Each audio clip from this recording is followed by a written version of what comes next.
dying mother cat crawled for miles. What she carried in her mouth shocked everyone. The morning sun cast long shadows across Redfield Hollow's main street as the church bell chimed 7 times. Greer Alden pulled her faded cardigan tighter around her shoulders and stepped onto her porch. At 68, she had developed a rhythm to her mornings. Coffee first, then the short walk to St. Martin's brick church, where she'd straighten the hymn books before the day truly began. "Morning, Mrs. Alden," called Mr. Pike from across the street, watering can in hand as he tended to the petunias hanging from his porch. Ansel Pike, a 50-something man with perpetual enthusiasm and equally perpetual unfinished projects, had moved to town 3 years ago after what folks quietly referred to as city burnout. "Good day for the garden," she replied with a polite nod, though gardening held little appeal since Harold's passing. The July heat already pressed down, promising another scorcher. Greer's sensible shoes made soft tapping sounds against the sidewalk as she approached the church. The sound of hushed voices ahead caught her attention. 3 people stood at the edge of the church steps, huddled around something on the ground. "Should we call animal control?" one woman whispered. "Poor thing's not going to make it," another responded. Curiosity quickened Greer's pace. She rounded the corner and saw her. A small slate-grey cat so thin her ribs pressed visibly against her dull coat.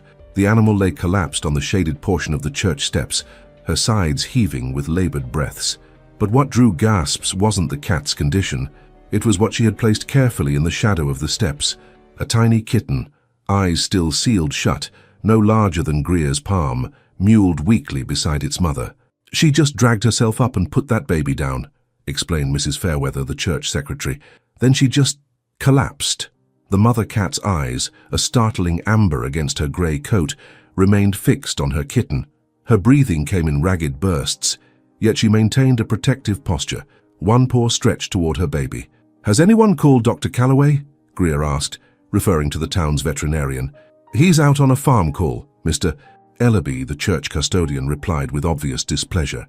At 72, he guarded the church premises with military precision.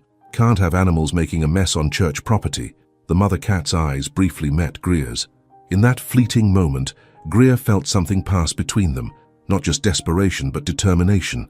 This small creature had crawled who knew how far, clearly injured and dying, not to save herself, but to deliver her kitten to safety. The scent of fresh coffee drifted from the church community hall, where the quilting circle would soon gather.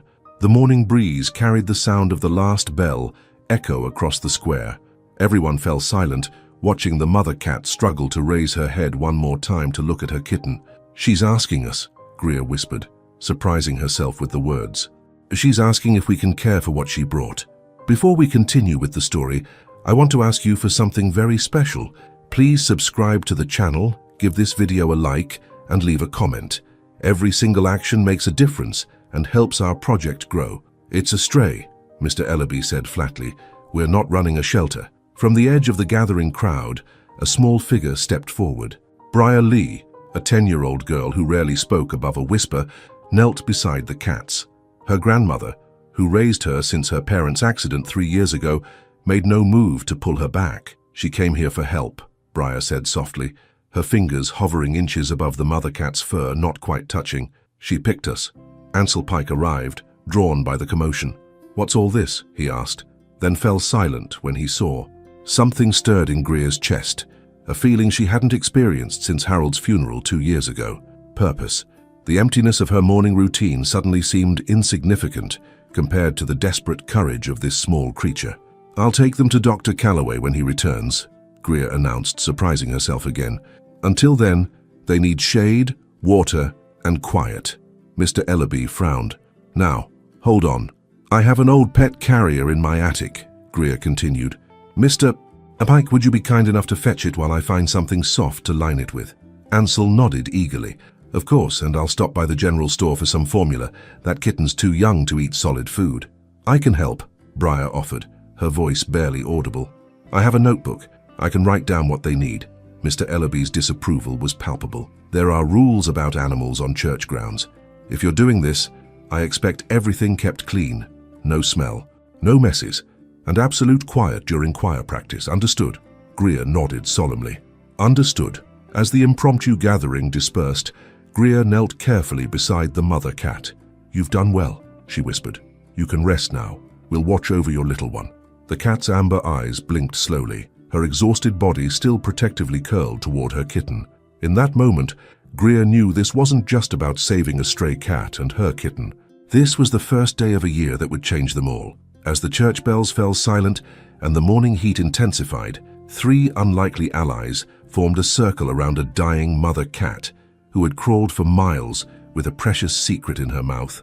None of them could have imagined how this simple act of mercy would transform their little town of Redfield Hollow. By afternoon, the temperature had climbed to 95 degrees. The asphalt on Main Street shimmered with heat waves, and even the cicadas seemed too tired to sing their summer chorus. Inside Greer's living room, the old box fan hummed steadily, stirring warm air around the makeshift cat sanctuary they had created. "She's not eating," Ansel observed, holding a tiny dropper of cat milk replacement near the mother cat's mouth. The slate-grey cat lay on a soft cotton cloth Greer had provided, her breathing shallow, her eyes half closed. "Dr. Calloway said he'd be here by 4. Greer checked the grandfather clock in the corner, a wedding gift from Harold's parents 43 years ago. Another hour then. The kitten, meanwhile, slept soundly in a shoebox lined with an old flannel pillowcase, so tiny and fragile, its pinkish-grey body rising and falling with each rapid breath. Briar sat cross-legged on the floor, her green notebook open in her lap. She'd already filled 2 pages with careful observations. Mother cat, no collar, grey colour, very thin. Kitten, eyes closed, tiny ears, can't walk yet. The girl's handwriting was neat and precise, belying her quiet demeanour. "What should we name them?" Ansel asked, setting down the dropper after another failed attempt to feed the mother cat. "Shouldn't we wait?" Greer responded. "To see if she makes it?" The unspoken reality hung in the air. The mother cat's condition was grave. Her journey, however long it had been, had depleted her last reserves. What remained was a fierce maternal determination that seemed to be the only thing keeping her alive. "She needs a name now," Briar said softly, surprising both adults. "Everyone should have a name when they're fighting." Greer considered the child's wisdom. "What would you suggest, dear?" Briar studied the mother cat, her pencil tapping gently against her notebook. "Slate," she finally said, "because of her color. And because slate is strong but can still break if you don't handle it with care." Ansel nodded approvingly. "Slate it is." The front door opened, bringing with it a gust of hot air, and Dr. Calloway, a man in his 50s with silver-streaked hair and hands that spoke of decades of gentle animal care. He set his worn leather medical bag on Greer's coffee table, nodding greetings to everyone. "So this is our determined mother," he said, kneeling beside Slate. His examination was thorough but gentle. When he finished, his expression was grave as he joined the others at Greer's kitchen table, out of earshot of Briar, who stayed with the cats. "She's severely malnourished, dehydrated, and has an infected wound on her back leg, probably been living rough for a long time." He sighed, removing his glasses to rub the bridge of his nose. "The fact that she managed to carry her kitten any distance at all is remarkable. Most would have abandoned it to save themselves." "Will she recover?"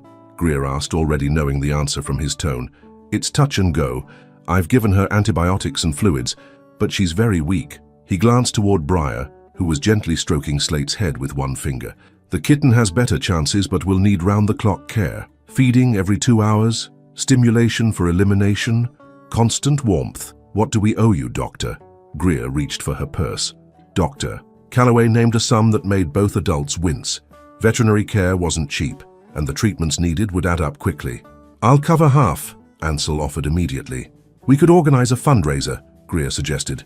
"The church ladies love a good cause." Dr. Calloway smiled faintly. "Let me know what you decide about ongoing care. I've left medicine and detailed instructions." He packed his bag and headed for the door, pausing to add, "That mother cat chose well when she picked your church steps." After he left, the 3 guardians faced their first challenge: how to afford the care these animals needed. "I can sell 2 of my hand-knitted shawls at the craft fair," Greer offered. "I'll organize a pie raffle at the community hall," Ansel added. "Everybody loves Mrs. Fairweather's peach cobbler." From her spot on the floor, Briar spoke up. "I can make posters for donations." The grandfather clock chimed 4 times. Outside, the heat began its slow retreat as afternoon edged toward evening. Inside, a pact was formed, unspoken but binding. They would see this through, whatever the cost. That night, they established a rotation. Ansel would take the evening shift, Greer would handle overnight, and Briar would come early morning before school started for the fall.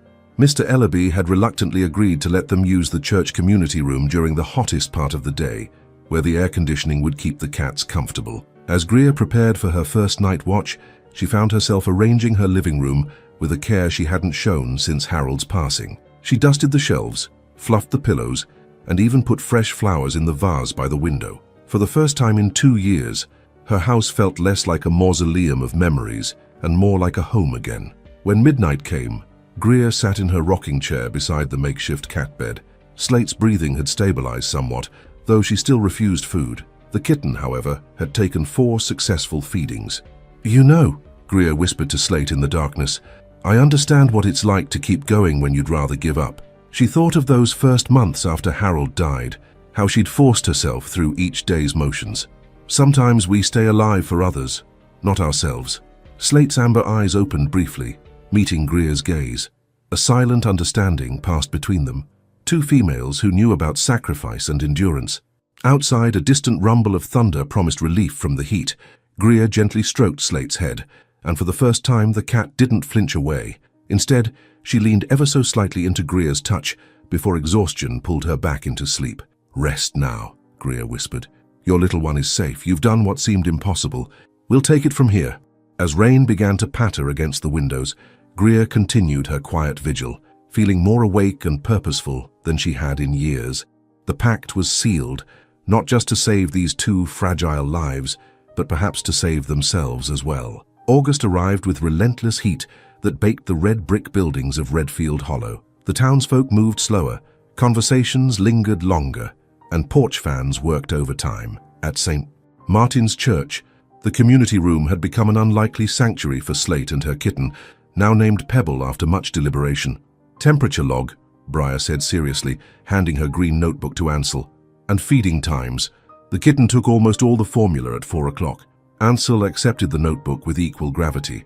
The past 2 weeks had transformed their casual commitment into something more structured.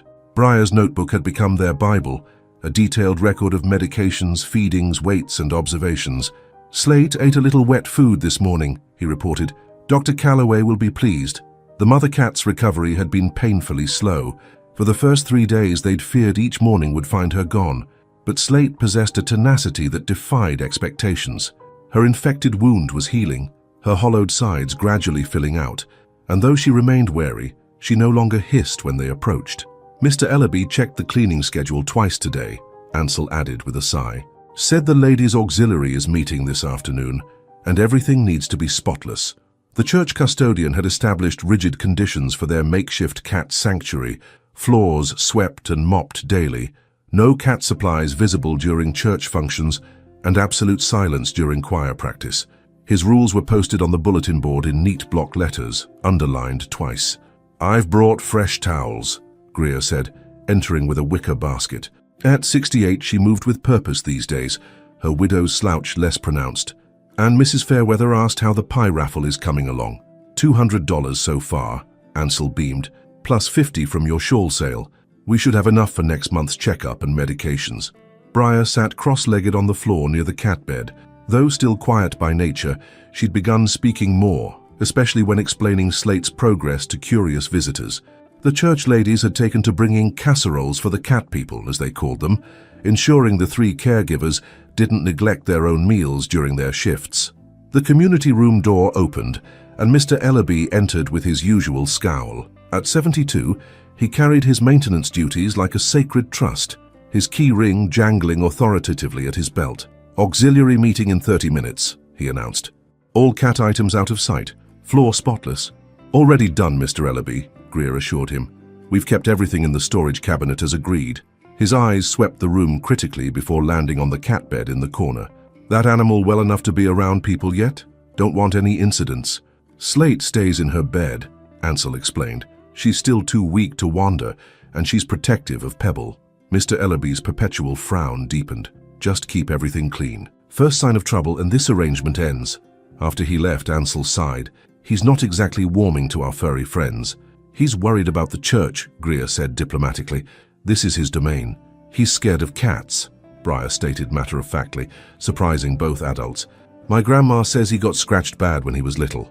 That's why his left hand has those scars. The heat of the afternoon settled heavily around them as they prepared for the ladies' auxiliary meeting. Greer arranged folding chairs, Ansel stored cat supplies in the designated cabinet, and Briar carefully moved the cat bed to the small alcove near the kitchen, where Slate and Pebble would be undisturbed.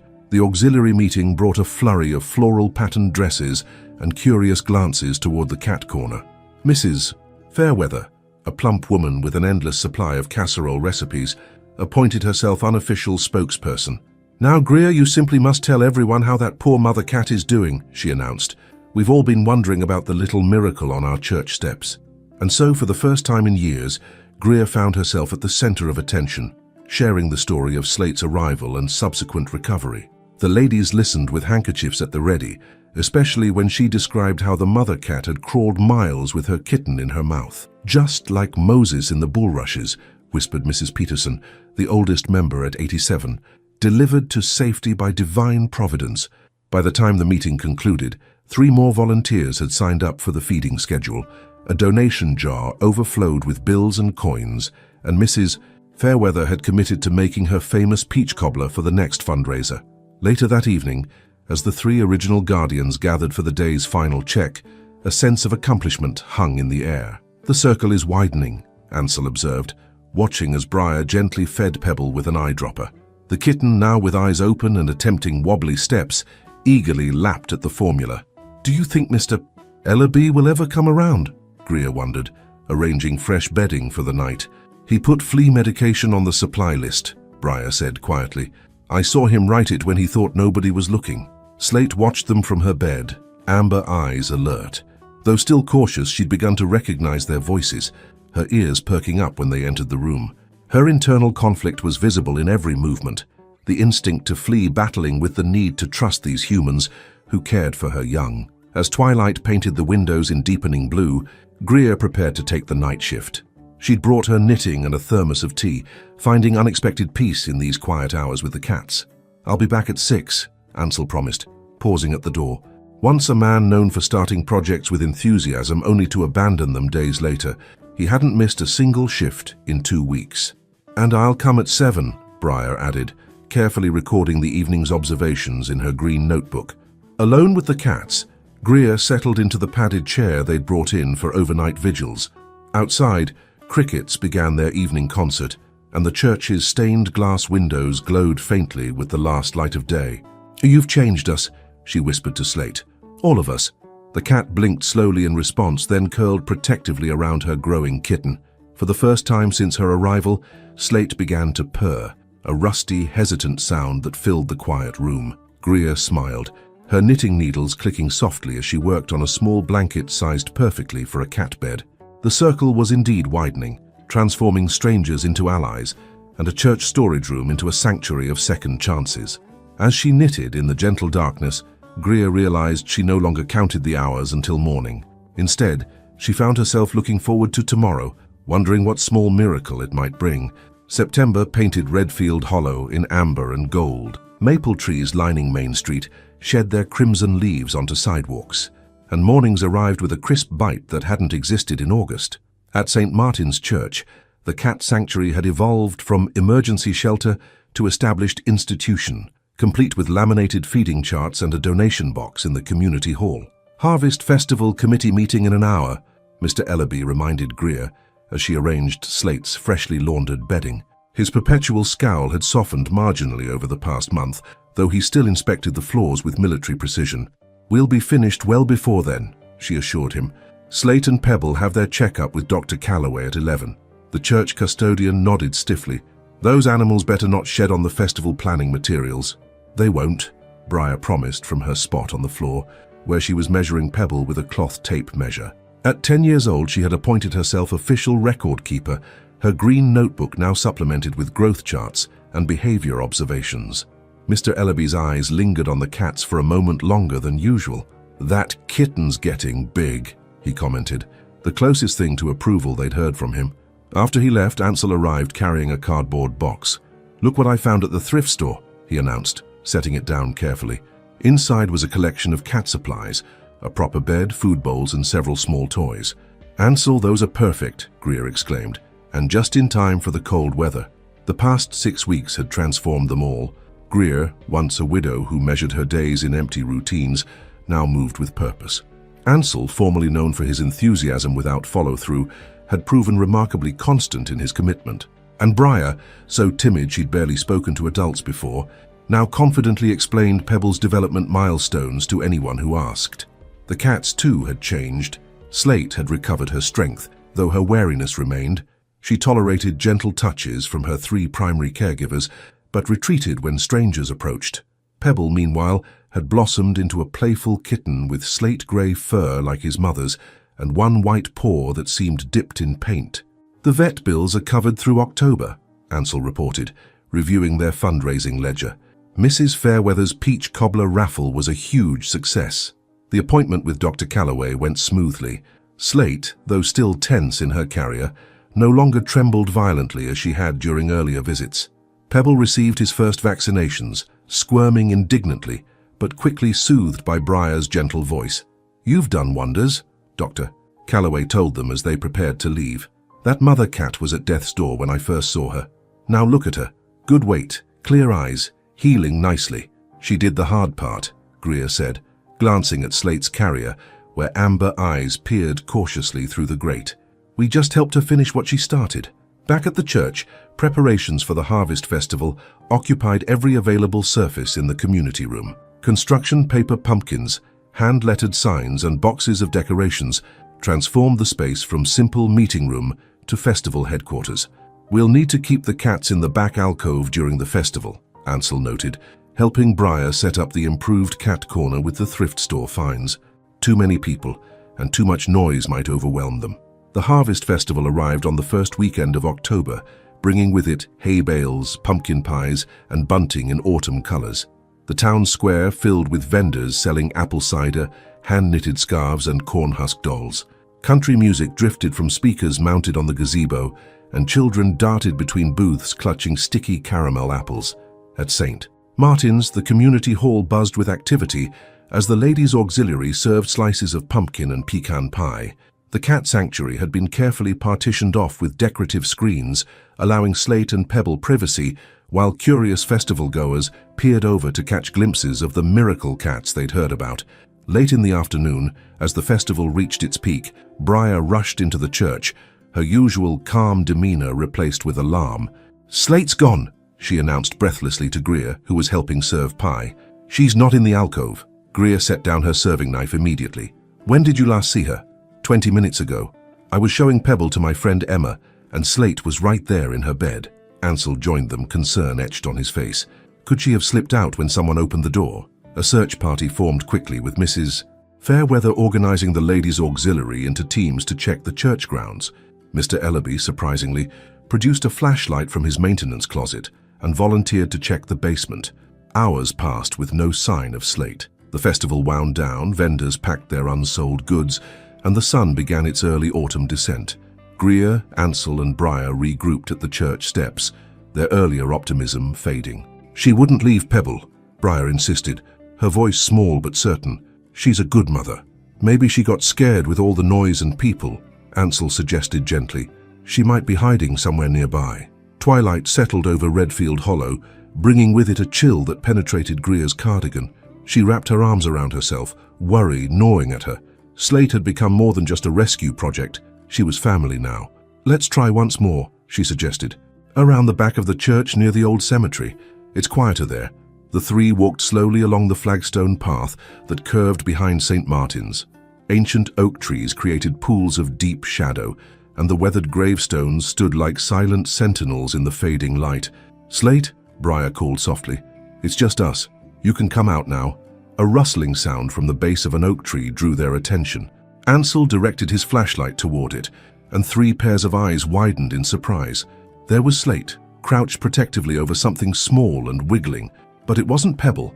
It was another kitten, smaller and dirtier, with dust and grass clinging to its tiny body. "Another baby," Greer whispered in astonishment. "Where on earth did she find it?" Slate regarded them warily, her body tense as if ready to flee with her discovery. The new kitten mewled weakly, its tiny voice barely audible in the evening quiet. Briar, moving with deliberate slowness, knelt a few feet away, "It's okay, Slate. We'll help this one too."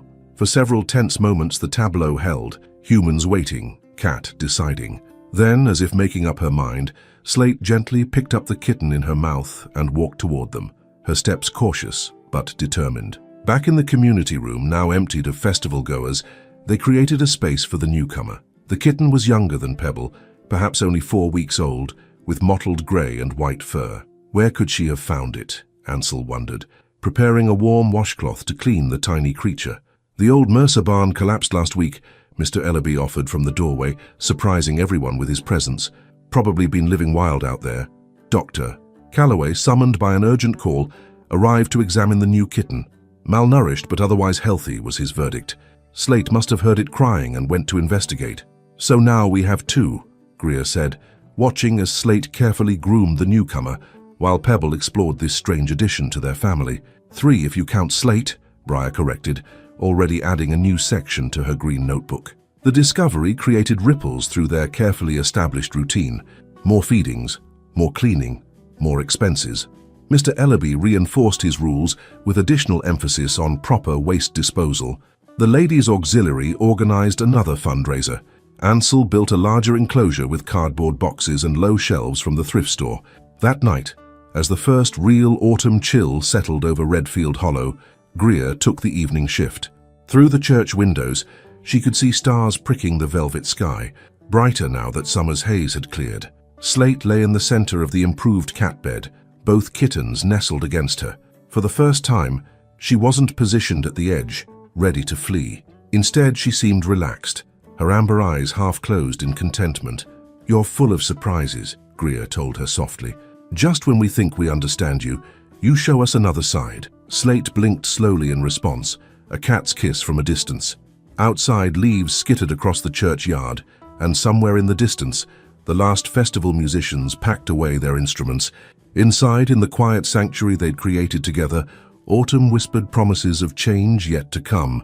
As Greer settled into her chair with her knitting, she realized that the fear that had gripped her when Slate disappeared had been more than concern for a rescued animal. It had been the familiar panic of potential loss, the same feeling she'd fought since Harold's passing. Somehow this slate-grey cat with trust issues had slipped past her defenses and made a home in her heart. The church clock chimed 9 times, its sonorous tones floating through the quiet building. Greer counted each one, no longer dreading the hours of night ahead, but finding comfort in this peaceful vigil, watching over a most unusual family as autumn painted the world in colors of transition and renewal. December arrived in Redfield Hollow with a vengeance. The first real snowfall didn't drift gently. It charged in overnight, burying the town under 18 inches of powder that transformed streets into alabaster canyons. By morning, the temperature had plummeted to 15 degrees, and the church's ancient radiators clanked and hissed in protest against the cold. "Pipes are holding, but barely," Mr. Ellaby reported, stamping snow from his boots as he entered the community room. His usual scowl deepened as he surveyed the thermometer. "Furnace is working overtime. Have to keep an eye on the fuel levels." Greer nodded, wrapping her cardigan tighter. At 68, the cold seemed to seep into her bones more each year. Will the cats be warm enough here? The question would have been unthinkable 3 months ago, but much had changed since autumn. Mr. Ellaby's militant opposition had gradually softened into grudging acceptance, then practical cooperation. He'd even installed special thermal curtains around the cat corner to trap heat. "Should be fine if we keep these curtains drawn," he answered, checking the setup. "But if the temperature drops below 50 in here, they'll need to be moved." The cat family had expanded their influence throughout the fall. Slate, once skeletal and dying, now moved with quiet dignity, her slate-grey coat glossy and full. Pebble had grown into a lanky adolescent cat with boundless energy and a talent for climbing anything vertical. The rescued kitten, named Chip for his mottled coloring, remained smaller than his adoptive brother, but made up for it with determination. "Supply inventory," Briar announced, entering with her green notebook now adorned with cat stickers. Snow dusted her knit cap and shoulders. "We're low on the special food for Chip, and we need more litter." The practical challenges of their cat sanctuary had multiplied with winter's arrival. Transportation became difficult, expenses increased with heating needs, and their fundraising options narrowed as outdoor events became impossible. Ansel arrived last, carrying bags from the general store. "Roads are barely passable," he he reported, setting down his burdens. "Mr. Finch says if this keeps up, we might have shortages by week's end." They gathered around the small table they'd set up for sanctuary business, their breath visible in the chilly air despite the radiator's efforts. "We need to discuss finances," Greer began quietly. "The furnace fuel costs have doubled our expenses." Ansel nodded soberly, "and the Christmas Bazaar fundraiser didn't do as well as we hoped. People are tight on cash this time of year. We could—" Briar hesitated, then continued with uncharacteristic boldness. "We could use my savings from my birthday money." The adults exchanged troubled glances. The devotion of this quiet child had been a constant through their months of cat care, but they couldn't accept her sacrifice. "That's very generous, dear," Greer said gently. "But your grandmother is saving that for your college fund." "What about a winter raffle?" Ansel suggested. "My handmade birdhouses sold well last year, and I have some preserves I could contribute," Greer added. "People always need gifts for the holidays." Mr. Ellaby, who had been listening silently, cleared his throat. "Church has emergency heating funds. Could allocate some to this room, seeing as it's being used for community service now." The offer stunned them into momentary silence. It was the first time the custodian had actively contributed to their cause rather than simply tolerating it. "That would be tremendously helpful, Mr. Ellaby," Greer finally managed. He nodded stiffly. "Just make sure everything stays clean. No exceptions, even in bad weather." After establishing a new budget and care schedule adjusted for winter conditions, they settled into their daily routine. Briar carefully measured food portions, recording every gram in her notebook. Ansel checked the insulation around windows and doors. Greer prepared warm bedding, washing and drying the cat's blankets with meticulous care. For a week, their system worked smoothly despite the continuing snow. Then, 3 days before Christmas, disaster struck. A massive storm front collided with the Arctic air mass settled over their region. The resulting blizzard howled through Redfield Hollow like a living thing, snapping power lines and burying roads under fresh drifts. By nightfall, most of the town was without electricity. "The church generator only powers essential systems," Mr. Ellaby explained when they gathered in the community room, now lit only by battery-powered lanterns. "Heat's minimal, temperatures already dropping." Outside, the wind screamed around the church steeple, and ice crystals formed on the inside of the windows. The community room, usually a haven of warmth, grew colder by the hour. "We need to move the cats," Greer decided, her breath clouding before her. "They won't survive the night here." "My place has a wood stove," Ansel offered, "but I'm 3 blocks away." In this storm, Briar huddled in her winter coat, her small face pinched with worry as she watched Slate gather her adopted kittens closer. "They'll freeze if we leave them." Mr. Ellaby, who had been checking the thermostat repeatedly, made an unexpected declaration. "My apartment's above the maintenance shop, still has heat from the backup system, could keep them there tonight." The offer hung in the frosty air, as surprising as if the church organ had suddenly played by itself. Everyone knew Mr. Ellaby guarded his private quarters. With the same zealousness, he protected the church property. "That's very kind," Greer said carefully. "Are you certain?" "Can't have animals freezing on church property," he replied gruffly. "Bad for morale." With the decision made, they assembled a transport plan. Ansel gathered cat supplies in waterproof bags. Briar packed food and medications. Greer prepared the carriers, lining them with thermal blankets. Getting to Mr. Ellaby's apartment meant crossing the churchyard through waist-high snowdrifts and biting wind. They formed a procession, the custodian breaking trail with a snow shovel, Ansel carrying supplies, Greer with Slate's carrier, and Briar carefully handling the carrier containing both kittens. The storm's fury assaulted them the moment they stepped outside. Wind stole their breath and drove snow horizontally into any exposed skin. The short journey, normally a 2-minute walk, became an Arctic expedition. Halfway across, Briar stumbled in a hidden drift, nearly dropping the kitten carrier. "I've got you," Ansel shouted over the wind, steadying her with his free hand. By the time they reached the maintenance building, they were coated in snow, fingers numb despite gloves. Mr. Ellaby unlocked the side door leading to his apartment stairs, ushering them in quickly. The apartment above the maintenance shop revealed an unexpected side of the stern custodian. Though small and Spartan, it was meticulously organized with simple, well-maintained furniture. Black and white photographs of rural landscapes lined the walls, and a collection of carved wooden birds occupied a shelf near the window. Most surprising was the warmth. A small but efficient heating system hummed steadily, creating a cocoon of comfort against the howling storm outside. "Set them up in the corner," Mr. Ellaby directed, indicating a space near the radiator. Floor's linoleum there, easy to clean. They quickly established a cat sanctuary in the designated area. Slate emerged from her carrier cautiously, amber eyes scanning the unfamiliar territory. The kittens followed, Pebble boldly exploring while Chip stayed close to his adoptive mother. "Coffee's brewing," Mr. Ellaby announced. "Might as well wait out the worst of it. Roads won't be cleared till morning anyway." The storm trapped them in the apartment overnight. They made do with Mr. Ellaby's spare blankets and couch cushions, taking turns checking on the cats. Through the frosted windows, they could see the town transformed into a ghostly landscape of white, streetlights creating halos in the swirling snow. Around midnight, with most of the group dozing, Greer awoke to find Mr. Ellaby sitting in his armchair, watching the cats. Slate had positioned herself at the edge of the blanket, as always maintaining a careful distance. But the elderly custodian wasn't looking at her. His attention was fixed on Chip, the smallest kitten, who had somehow climbed onto the armrest of his chair. "Never was a cat person," Mr. Ellaby said quietly, aware of Greer's wakefulness. "Dogman mostly. Had a good retriever when I was younger." Greer sat up slowly, careful not to disturb the others. "What was your dog's name?" Rusty, good listener, never asked much. His weathered hand hovered near Chip but didn't quite touch. "Got those scars everyone talks about from a feral cat when I was 8. Needed 17 stitches. Chip, oblivious to history, stretched a tiny paw toward Mr. Ellaby's hand.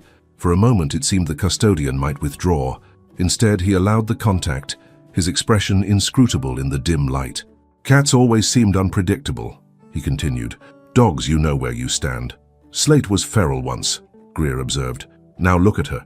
Still cautious, but she's learning to trust." Mr. Ellaby nodded slowly. "Takes time, I suppose, for most things worth doing." By morning, the blizzard had spent its fury. Dawn revealed a transformed Redfield Hollow, buildings half buried, and roads invisible under pristine white. The temperature had plummeted further, reaching negative numbers that hadn't been seen in decades. News trickled in via Mr. Ellaby's battery-powered radio. Power outages across the county, emergency shelters established in the high school, plows working around the clock to clear main roads. "Church is on the priority list because of the community center," Mr. Ellaby reported. "Should have access by afternoon." They gathered their belongings, preparing to face the frigid journey back. The cats were bundled into their carriers, extra blankets secured around them for protection. "Thank you for sheltering us," Greer told Mr. Ellaby as they prepared to leave. "It made all the difference." Before we continue with the story, I want to ask you for something very special. Please subscribe to the channel, give this video a like, and leave a comment. Every single action makes a difference and helps our project grow. He nodded stiffly, his usual demeanor reasserting itself in daylight. Just practical sense. Couldn't have animals freezing when there was a solution. As they trudged through the snow-covered churchyard, following a path partially cleared by early volunteers, Briar fell into step beside Mr. Ellaby. "Your wooden birds are really nice," she said softly. "Did you make them?" "Carved them," he replied after a moment. "Winter hobby. Maybe you could show me how sometime. I could put the instructions in my notebook." The custodian glanced down at her, his perpetual frown softening almost imperceptibly. "Maybe, when the weather improves." The community room was freezing when they returned, but church volunteers had already begun restoring services. By mid-afternoon, heat trickled back into the radiators, and emergency lighting cast a warm glow across the space. The winter crisis cemented something in their unusual alliance. Mr. Ellaby added a spare key to the maintenance building to their emergency kit without comment. Ansel reinforced the cat corner with additional insulation. Greer knitted thermal covers for the carriers. Briar created a detailed winter emergency plan in her green notebook, complete with evacuation routes and supply checklists. That evening, with the cats safely settled back in their improved sanctuary and the worst of the storm behind them, Greer sat in her usual chair during the night watch. Through the windows, stars appeared in the clearing sky, brilliant against the blackness and reflecting off the snow-covered landscape. Slate approached cautiously, then did something unprecedented. She jumped onto Greer's lap. The cat settled herself carefully, her warm weight a comfort against the lingering chill. "Well, look at you," Greer whispered, gently stroking the slate-gray fur. "Decided to trust a bit more, have you?" The cat's amber eyes met hers briefly, before closing in contentment. Outside, winter continued its test of endurance, but inside their sanctuary, Something delicate and precious was blooming despite the cold. Trust, hard-won, and freely given.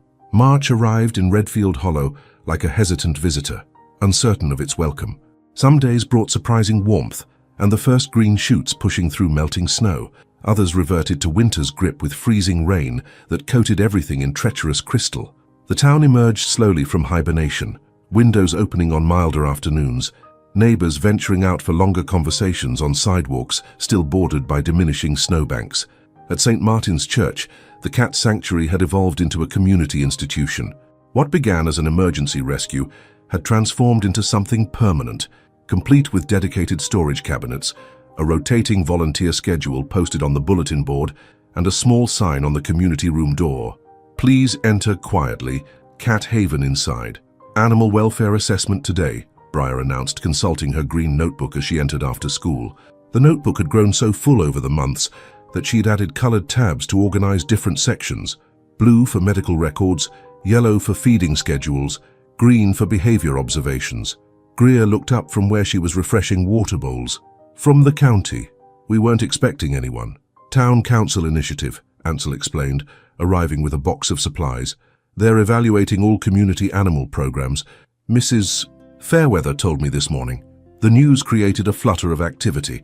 Though their cat sanctuary operated with informal approval from the church board, they'd never faced official inspection. Greer straightened bedding and checked food supplies. Ansel reviewed their financial records and donation receipts. Briar polished water dishes until they gleamed. Slate observed the commotion from her favorite perch, a carpeted shelf Ansel had installed near the window. At nearly 9 months since her dramatic arrival, she had transformed from the desperate, dying creature on the church steps into a sleek, dignified presence. Though still wary with strangers, she'd developed clear bonds with her core caregivers, even allowing Greer to brush her occasionally. Pebble and Chip had grown into distinctive personalities. Pebble, the original kitten Slate had carried in her mouth, had become an athletic adolescent cat with a talent for scaling impossible heights. Currently, he was investigating the top of the bookshelf, his slate-grey coat with that single white paw visible as he navigated around old hymnals. Chip, the rescued kitten, remained smaller but compensated with boundless curiosity, particularly about anything human-related. Mr. Ellaby arrived at precisely 10 o'clock, his usual time for the mid-morning inspection. Since the blizzard night spent in his apartment, subtle changes had appeared in his relationship with the sanctuary. He'd installed better lighting above the cat corner, repaired a drafty window without being asked, and occasionally brought scraps of wood that became cat toys under Ansel's crafting hands. Inspectors due at 11, he informed them, checking his watch. Everything needs to be regulation. Regulation? Greer questioned. I wasn't aware there were official regulations for church cat sanctuaries. Mr. Ellaby's perpetual frown deepened. Health codes, safety standards, documentation? He paused, then added with reluctant approval, should be fine with all those notebooks the girl keeps. At 11 precisely, the community room door opened to admit a young woman in a navy pantsuit, carrying a tablet and an air of official purpose. She introduced herself as Marissa Daniels from the County Community Services Department. I understand you've been operating an animal welfare program here, she began, stylus poised over her tablet screen. I'll need to see your facilities, health records, and operational procedures. What followed was a thorough inspection that left no aspect of their sanctuary unexamined. Ms. Daniels measured the distance between food and litter areas, photographed the sleeping arrangements, and reviewed Briar's meticulous records with professional scrutiny. And the animals were originally strays, she questioned, observing Slate from a respectful distance. Greer explained their history, beginning with that scorching July day when a dying mother cat had crawled to the church steps with her kitten in her mouth. As the story unfolded, even Ms. Daniels' professional demeanor softened. That's quite remarkable, she admitted, and unusual for a feral cat to demonstrate that level of trust in humans. Slate's special, Briar said quietly. She knows who wants to help and who doesn't. As if understanding her role in this evaluation, Slate chose that moment to approach Greer, rubbing briefly against her ankle before returning to her perch, a display of affection she rarely showed when strangers were present. By the end of the inspection, Ms. Daniels set aside her tablet with a smile. This is actually one of the best-run community animal programs I've seen.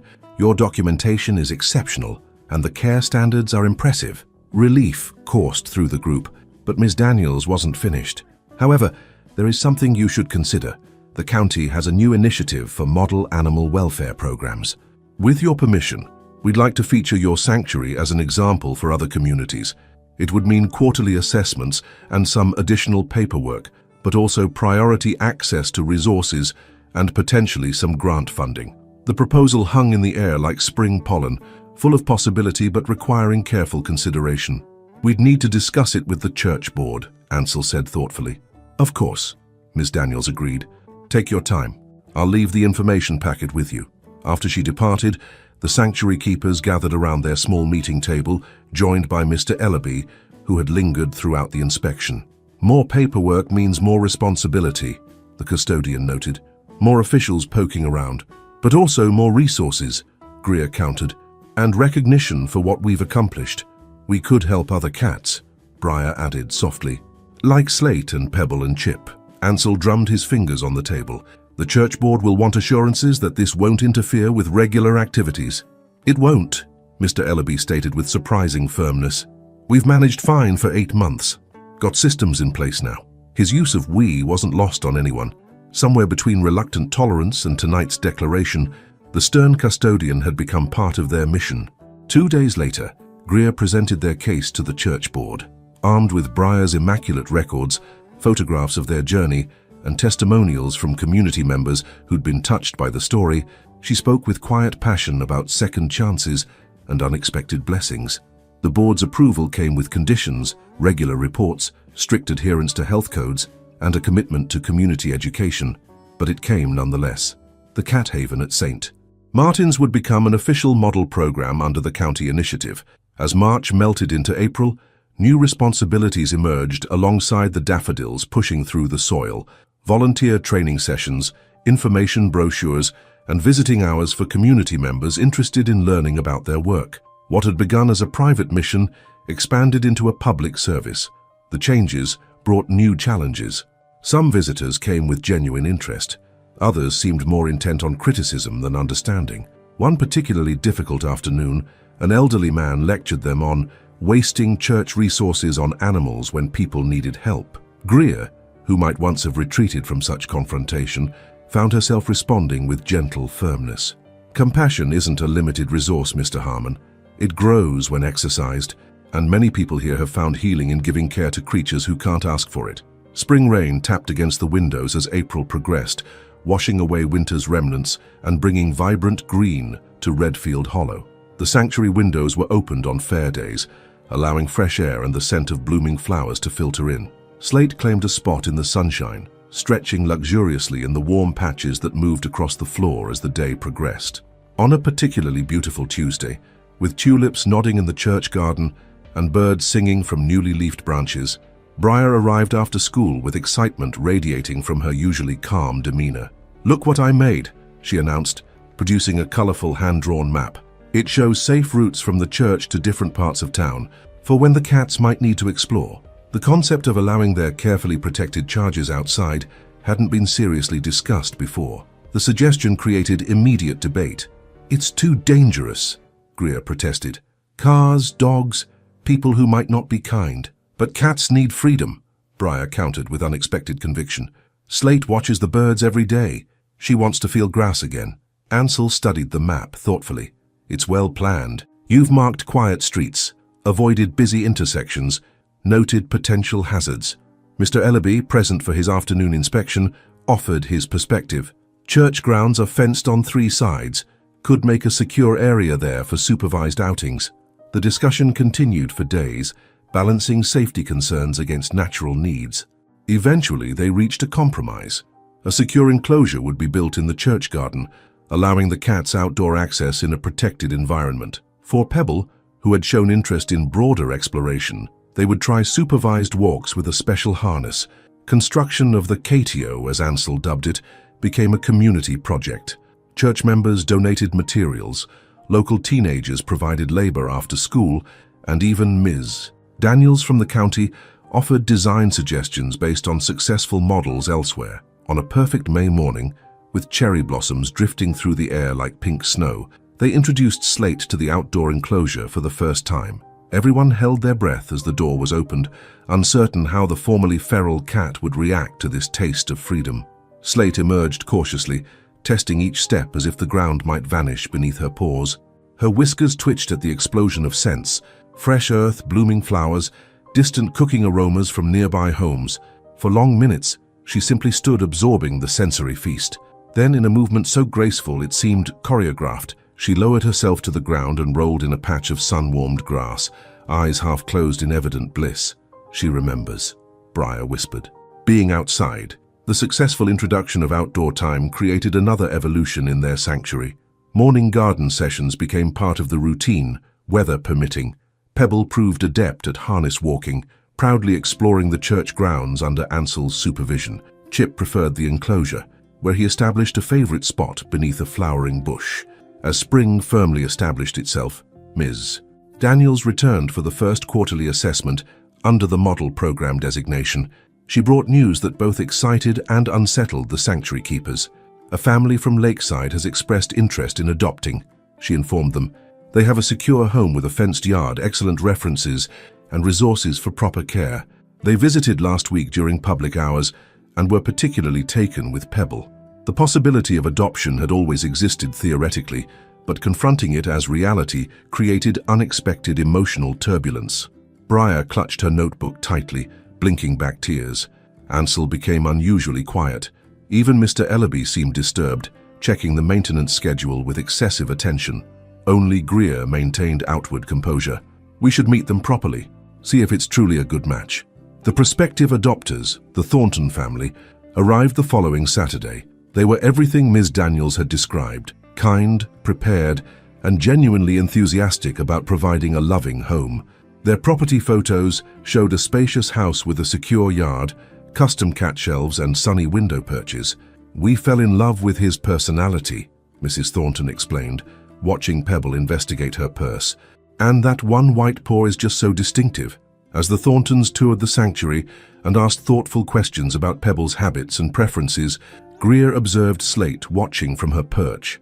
The mother cat's amber eyes followed her first kitten with an unreadable expression. "We should take time to consider what's best," Greer suggested diplomatically. "Perhaps a week of reflection." "This is a significant decision." The Thorntons agreed readily, leaving their contact information and additional references. After they departed, the sanctuary keepers gathered for an emergency meeting, emotions running high beneath their calm exteriors. "He'd have more space there," Ansel noted reluctantly. "More resources." "But he's ours," Briar protested, tears finally spilling. "Part of our family." Mr. Ellaby cleared his throat. "Might be worth seeing what the cats think." The suggestion was unexpected but profound. Over the next 5 days, they observed the cat family dynamics with new attention. Pebble, though still playful with his adoptive brother, had begun seeking independence. He spent more time exploring separately, returning to Slate briefly before venturing out again. His behavior suggested a readiness that his caregivers hadn't wanted to acknowledge. On the 5th evening, as sunset painted the community room in amber light reminiscent of Slate's eyes, Greer sat alone with the cats during her shift. Pebble jumped onto her lap, purring loudly as he kneaded her thigh. "Are you ready for a new adventure?" she asked him softly, stroking his sleek fur. "Your mother brought you to us for safety. Perhaps our job was to prepare you for the next chapter." Slate approached silently, jumping onto the windowsill beside Greer's chair. For a long moment, mother and son regarded each other, communicating in a language humans couldn't decipher. When the Thorntons returned on the 7th day, the decision had been made. With detailed care instructions, favorite toys, and promises of regular updates, Pebble departed for his new home. The farewell was tearful, but tinged with the quiet pride of a mission fulfilled, a fragile life saved, nurtured, and launched into a secure future. That evening, the community room felt emptier. Chip explored his brother's favorite spots as if searching for him. Greer knitted silently, her needles clicking in rhythm with the wall clock. Ansel reorganized supplies with unusual meticulousness. Briar added a new section to her notebook labeled Graduates. Only Slate seemed at peace, grooming contentedly in the last patch of sunlight. Perhaps she understood better than her human caregivers that some journeys continued beyond shared paths. Perhaps she recognized success in separation rather than loss. As twilight deepened into night and spring, Peepers began their chorus from the pond behind the church. Greer watched Slate curled beside Chip, providing the same maternal comfort she'd given Pebble. The cycle continued, different but unbroken. Outside, cherry blossoms drifted in the gentle evening breeze, covering the path with nature's confetti. Inside, in the quiet sanctuary they'd built together, spring whispered promises of growth, change, and new beginnings.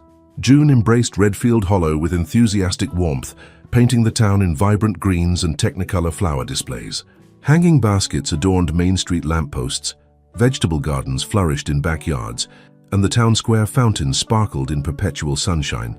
At St. Martin's Church, windows remained open during daylight hours, allowing summer breezes to freshen the community room, where the Cat Haven continued its quiet mission. One year, Greer marveled, updating the wall calendar. "Can you believe it's been a full year since Slate arrived on our doorstep?" The observation sparked immediate planning for an anniversary celebration. Mrs. Fairweather suggested a special edition of the church newsletter dedicated to the miracle of the mother cat. Ansel began designing commemorative bookmarks featuring paw prints. Briar started a retrospective section in her green notebook, now supplemented with a blue companion volume, as the original had filled completely. "Nothing too extravagant," Mr. Ellaby cautioned during their weekly meeting. "Remember, this is still a church, not a cat festival grounds." Despite his admonition, the custodian had quietly constructed an improved outdoor enclosure for the cats, complete with climbing shelves and a covered resting area. His woodworking skills, previously dedicated to building maintenance, had found creative outlet in cat-friendly furniture that now adorned both the community room and the catio. The sanctuary itself had evolved with the seasons. What began as an emergency corner now occupied a thoughtfully designed space that blended seamlessly with the community room's other functions. Vertical space utilized wall-mounted shelves and bridges, allowing the cats to navigate the room above human activity. Storage cabinets held neatly labeled supplies. A dedicated cleaning station ensured immaculate maintenance. Slate had claimed the highest perch as her favored observation post. At nearly 18 months old, according to Dr. Calloway's estimate, she had developed into a striking adult cat with sleek slate-gray fur and penetrating amber eyes.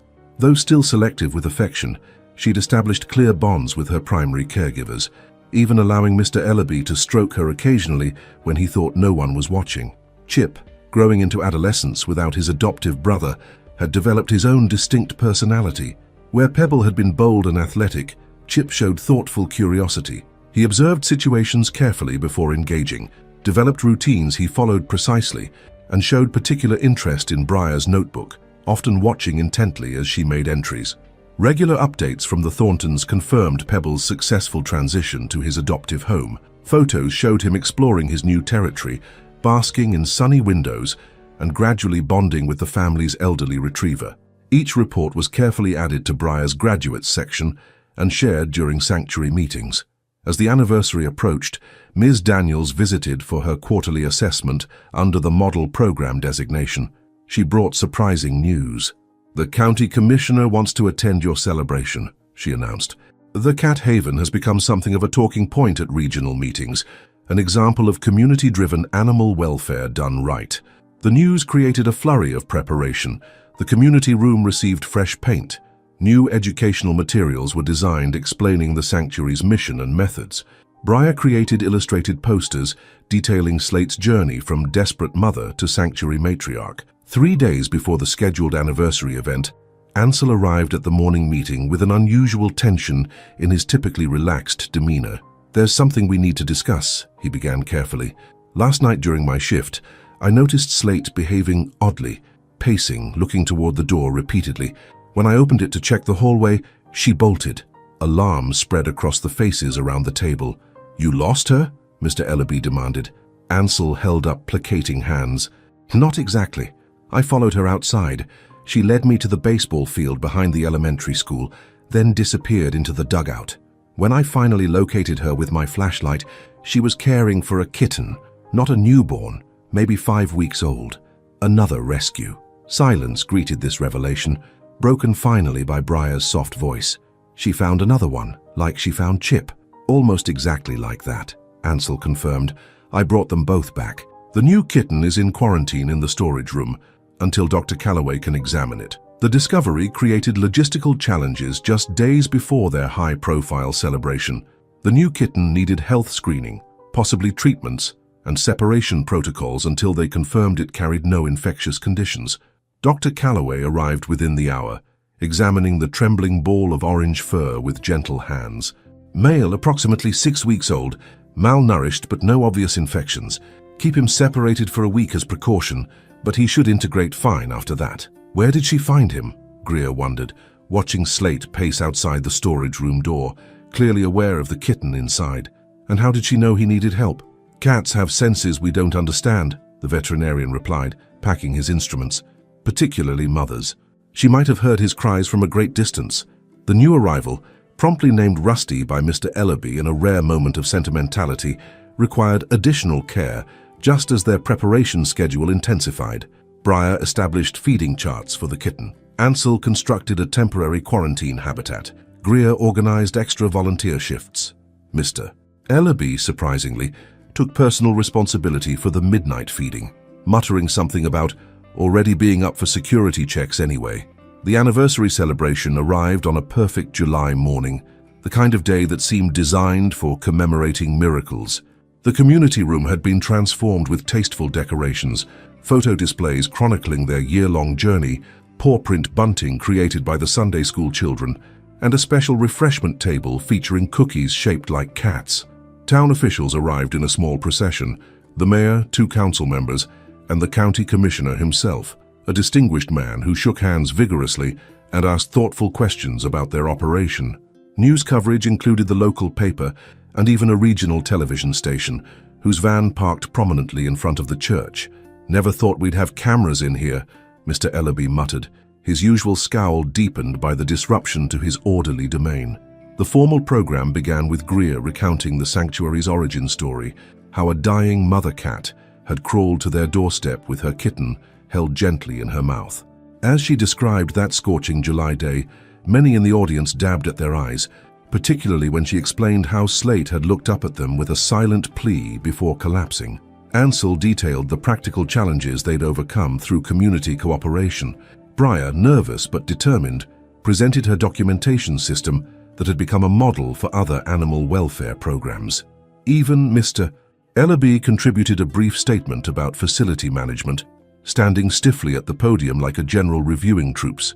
The county commissioner's speech praised their initiative as the essence of community spirit and announced a special grant to support their work. Cameras flashed, hands were shaken, and commemorative certificates distributed. As the formal program concluded and guests moved toward the refreshment table, a commotion near the storage room drew attention. Somehow, despite multiple precautions, Rusty had escaped his quarantine enclosure. The orange kitten tottered into the community room, blinking in confusion at the crowd of strangers. Before anyone could react, Slate descended from her high perch in a single fluid motion. With the same gentle precision she'd shown on the church steps a year ago, she picked up Rusty by the scruff and carried him toward the safest corner of the room, away from unfamiliar humans. The assembled officials and media fell silent, witnessing the echo of the very act that had started everything, a mother cat carrying a vulnerable kitten to safety. "She's doing it again," Briar whispered, loud enough for nearby microphones to capture. The moment transformed what might have been a standard community recognition event into something more profound. Cameras swiveled to record this unexpected demonstration of the very behavior being celebrated. The county commissioner, visibly moved, abandoned his prepared remarks in favor of a more personal observation. "This," he said, gesturing towards Slate and her rescue, "is why programs like the Cat Haven matter. Not just for the animals saved, but for what they teach us about compassion, courage, and community." The celebration concluded with informal tours and refreshments, but the image of Slate's protective rescue became the defining moment, featured prominently in next day's newspaper and evening news segment. After the guests departed and the community room returned to its usual tranquility, the sanctuary keepers gathered for their regular evening meeting, joined by an unexpected visitor, Mrs. Thornton, who had attended the celebration. "I wanted to discuss something important," she began, opening a folder containing photographs. "As you know, Pebble has adjusted beautifully to our home, but we've noticed he seems most content when interacting with other animals." She paused, glancing around the table. We were wondering if Chip might also find a place with us. The boys grew up together after all.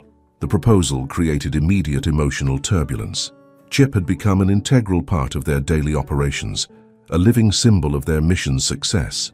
Yet the photos showed an undeniable truth. Pebble sprawled happily in sunbeams, clearly thriving but possibly missing his brother. "We should consider what's best for Chip," Greer said carefully, though her heart ached at the prospect of another departure. "He would have Pebble," Brian noted, her voice small but steady. "They wouldn't be alone." "2-week trial," Mr. Ellaby suggested unexpectedly. "See how they do together. If it doesn't work, he comes back." The suggestion, practical and fair, was unanimously approved. Mrs. Thornton departed with information about Chip's preferences and routines, promising to prepare carefully for a 2-week visit that would begin after Rusty completed quarantine.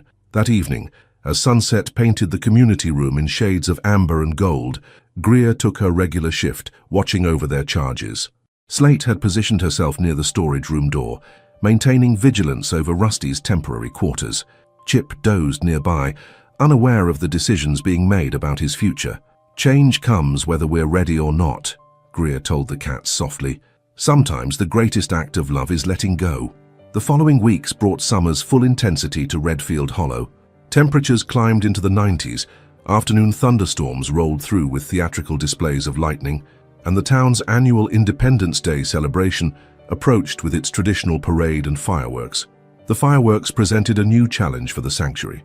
None of their current protocols addressed the explosive sounds that would fill the evening sky. After much discussion, they developed a comprehensive safety plan. "Basement storage room is soundproofed," Mr. Ellaby explained, unlocking a rarely used door beneath the church. "Used to store sensitive musical instruments. Should block most noise." Ansel inspected the space with a critical eye. "We'll need better lighting, comfortable bedding, familiar toys and scents.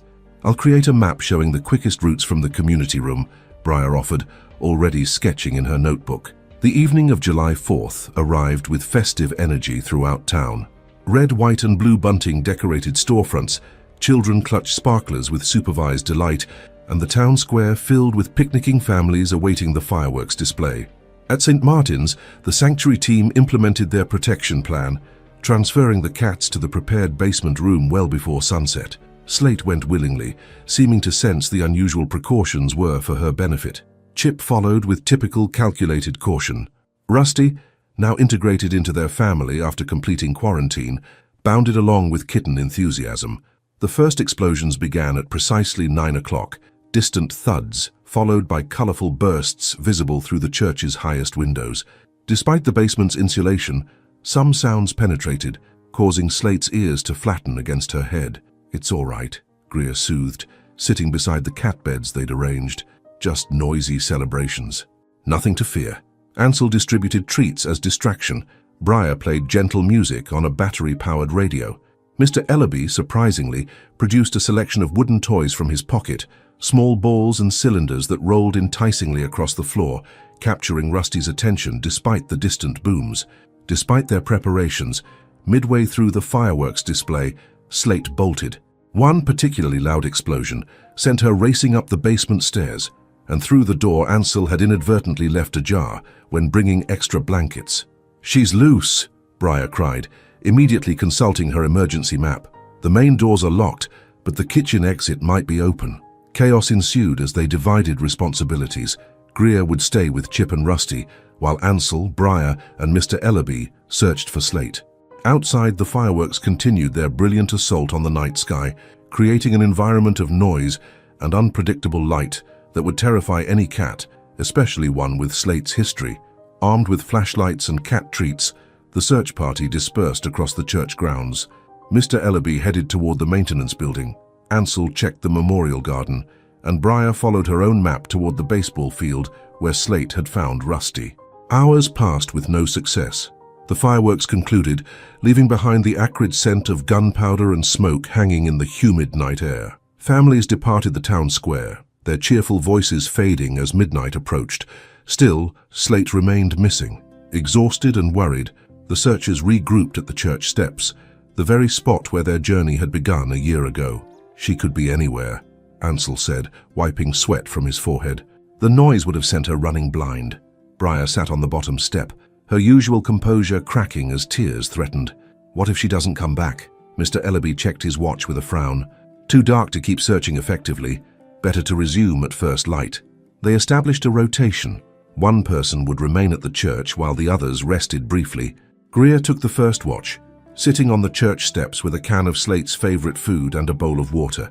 The night settled around her, crickets resuming their concert now that the fireworks had ceased. "Please come back," she whispered into the darkness. "We're here waiting just like we were the first time." Around 3 in the morning, with the eastern sky still velvet black, Ansel relieved Greer.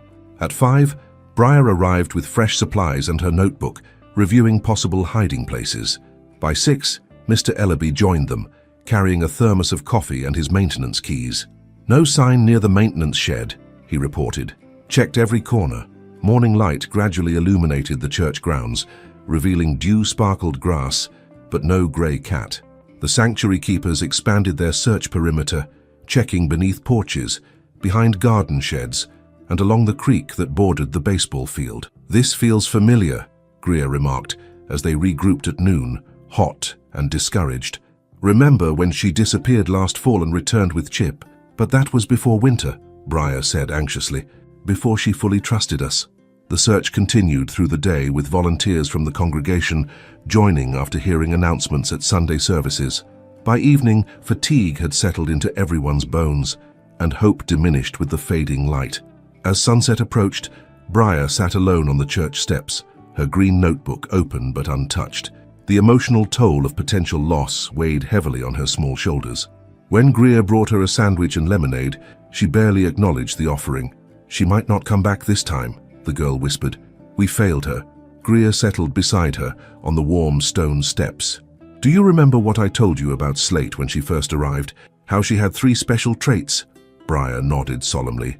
Stubbornness that made her keep going, tenderness that was almost invisible, and street smarts for finding paths and hiding places. "Exactly. Those traits haven't changed. If any cat can find her way home, it's Slate." As darkness fell completely, Greer and Briar maintained their vigil on the church steps. Ansel had gone to check locations further afield, and Mr. Ellaby was securing the buildings for the night. The summer evening wrapped around them with chirping insects and the distant hoot of an owl. "Listen," Briar suddenly whispered, sitting up straight. "Do you hear that?" A faint mewing sound came from the darkness beyond the churchyard. Not Slate's voice. Her meows were rare and deeper, but the high-pitched call of a very young kitten. Greer's flashlight beam cut through the shadows, eventually landing on a familiar figure emerging from beneath the azalea bushes that bordered the property. Slate walked slowly toward the church steps, and clutched gently in her mouth was a tiny kitten, no more than a few weeks old. "She did it again," Briar breathed, her voice a mixture of disbelief and joy. For the 3rd time, Slate had brought a vulnerable kitten to the sanctuary she'd come to trust. The slate-grey cat climbed the steps with deliberate dignity, her amber eyes fixed on Briar and Greer. When she reached them, she gently deposited the kitten, a calico with splashes of orange, black and white, at their feet. "Welcome home," Greer said softly, kneeling to examine the newcomer. "And who have you brought us this time?" The summer circle had completed itself in the most unexpected way. What began with a desperate mother crawling to the church steps with her kitten had transformed into a confident rescuer, bringing another generation to safety. In Slate's deliberate choice to return to them, not merely for shelter but to share her mission, they found confirmation of everything they'd built together. Word spread quickly. Ansel returned at a run after receiving Briar's excited call. Mr. Ellaby appeared with keys jangling, muttering about more paperwork, though his eyes betrayed his relief. By morning, the story had reached the congregation, the town, and eventually Ms. Daniels at the county office. "This is extraordinary," the official declared upon visiting to document the new arrival. "We've recorded cases of mother cats relocating their own kittens, but a former stray deliberately bringing unrelated kittens to a human-run sanctuary. That's unprecedented in our records." The new kitten, named Callie, after a congregation-wide voting process, required the familiar routine of health checks, special feeding and quarantine procedures. Dr. Calloway pronounced her healthy but malnourished, approximately 4 weeks old, and most certainly not Slate's biological offspring. "She's becoming a one-cat rescue operation," the veterinarian observed with amused admiration, "finding strays and bringing them where she knows they'll be safe." The Independence Day disappearance and miraculous return added another chapter to Slate's growing legend. Local media returned for follow-up stories, capturing images of the Slate Grey rescuer watching protectively as her latest charge received care.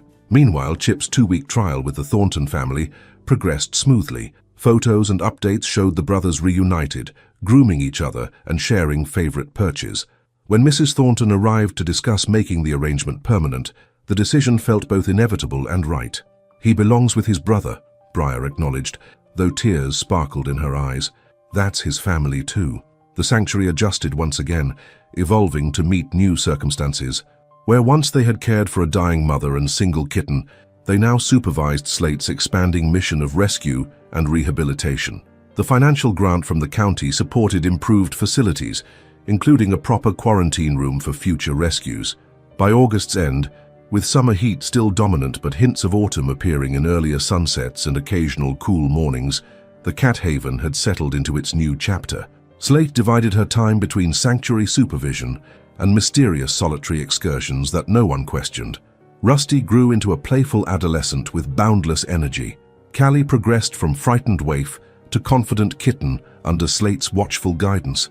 On the anniversary of Pebble's adoption, a package arrived from the Thornton family. Inside was a photo album documenting the brothers' new life together, accompanied by a generous donation to the sanctuary and a note, "Thank you for giving us not one but 2 family members.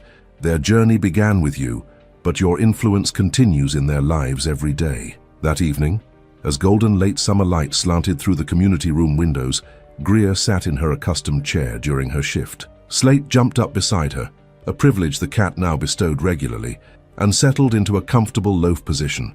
"You've created quite a legacy," Greer told her, gently stroking the sleek grey fur. "From desperate mother to respected rescuer. Not many get to transform their story so completely." Slate's amber eyes met hers briefly, before closing in contentment. Below them, Rusty and Callie wrestled playfully on the carpet, secure in the knowledge that they were exactly where they belonged. Outside, summer continued its golden reign over Redfield Hollow, but subtle signs of transition appeared for those paying attention. Earlier twilight, occasional yellow leaves among the green, morning mist rising from cooling fields. The seasons turned, as they always did, bringing change and renewal in equal measure. Inside their sanctuary, the summer circle had closed with perfect symmetry.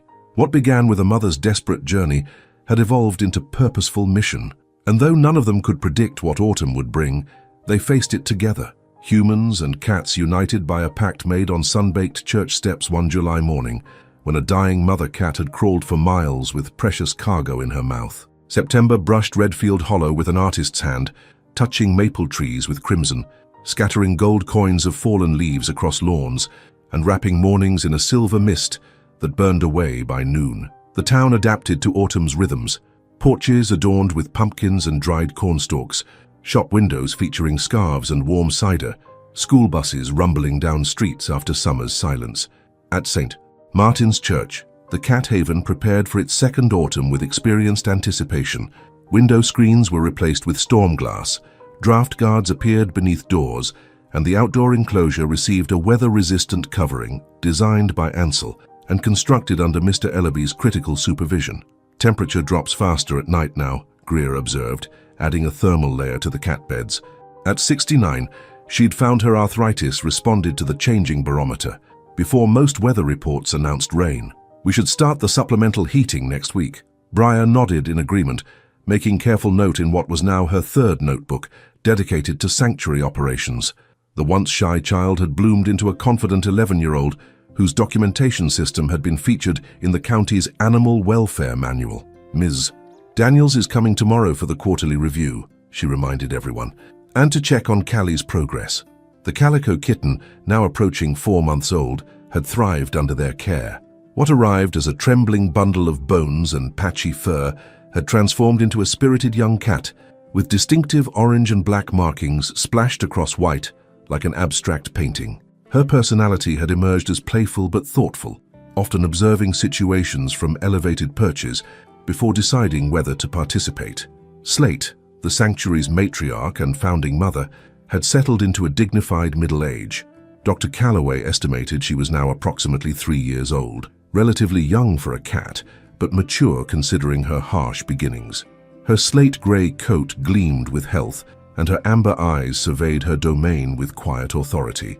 Rusty, the orange tabby slate had rescued from the baseball dugout, had developed into a lanky adolescent with boundless energy and a talent for finding the one unoccupied lap in any gathering. His special bond with Mr. Ellaby remained a source of gentle amusement among the sanctuary keepers, particularly when the stern custodian was discovered speaking to the cat in the soft tones he used for no one else. The quarterly review meeting brought Miss Daniels and unexpected news that created a ripple of concern through the sanctuary team. "The county is implementing new regulations for animal welfare programs," she explained, distributing printed materials across the meeting table. "Most won't affect you significantly. You're already exceeding minimum standards. But there is one change that requires discussion." She pointed to a highlighted section in the document. "All sanctuaries housing more than 2 animals must have a designated certified caregiver on premises overnight. Your rotating shift system won't meet the new requirements." The revelation created immediate logistical challenges. None of the sanctuary keepers lived on church property. Greer's house was 3 blocks away, Ansell's bungalow on the other side of town. Briar lived with her grandmother nearly a mile from St. Martin's. Mr. Ellaby's apartment above the maintenance shop technically qualified as on-premises, but he had steadfastly maintained separation between his private quarters and sanctuary operations. "What are our options?" Ansell asked, reviewing the regulations with a furrowed brow. "You could apply for a grandfather clause exemption, but approval isn't guaranteed," Ms. Daniels explained. "Alternatively, you could establish proper overnight accommodations here in the community center or find someone willing to live on the property as the designated caregiver." After she departed, leaving them with applications and compliance deadlines, the sanctuary team faced their most significant organizational challenge since Slate's arrival. "The church board won't approve converting community space to living quarters," Mr. Ellaby stated with certainty. "Goes against building codes and intended use." "Could we renovate part of the old Sunday school wing?" Greer suggested. "It's barely used since the new education building opened." Ansell shook his head. "Costs would be prohibitive. We'd need plumbing, kitchen facilities, proper insulation." The discussion continued in circles until Mr. Ellaby cleared his throat with unusual hesitation. "There's another possibility," he offered reluctantly. "The maintenance apartment has a small spare room, currently used for storage but could be converted. Wouldn't be fancy but would meet requirements." The suggestion hung in the air, its significance extending beyond practical solution. For the famously private custodian to offer space in his personal domain represented a monumental shift. "That's tremendously generous," Greer said carefully. "But who would occupy it?" Another lengthy discussion ensued, evaluating each team member's circumstances. Greer needed to be near her sister, who had recently moved in after health complications. Ansell had responsibilities to an elderly neighbor who relied on his daily assistance. Briar, being a minor, couldn't live separately from her grandmother. "I'll do it," volunteered a quiet voice from the doorway. All heads turned to see Mrs. Fairweather, the church secretary who had been an enthusiastic supporter since the sanctuary's inception. "Roger passed 5 years ago. The house is too big for just me, and my lease is up next month anyway. If Mr. Ellaby doesn't mind a neighbor, I'd be happy to become the resident caregiver." The solution seemed providential. Mrs. Fairweather, a widow in her 60s, already volunteered regularly with the sanctuary. Her cheerful competence and genuine affection for the cats made her an ideal candidate. Mr. Ellaby, though clearly apprehensive about sharing his previously solitary domain, agreed with his usual gruff practicality. "Would need house rules," he stipulated. "Clear boundaries, no baking at all hours." Mrs. Fairweather smiled serenely. "Of course, Henry. I'm an excellent neighbor, quiet, tidy, and I only bake on Tuesdays and Saturdays." The transition required considerable preparation. The spare room needed clearing, cleaning, and furnishing. Proper documentation had to be filed with the county. Mrs. Fairweather required certification training. Through it all, sanctuary operations continued without interruption, the cats blissfully unaware of the bureaucratic challenges surrounding their care.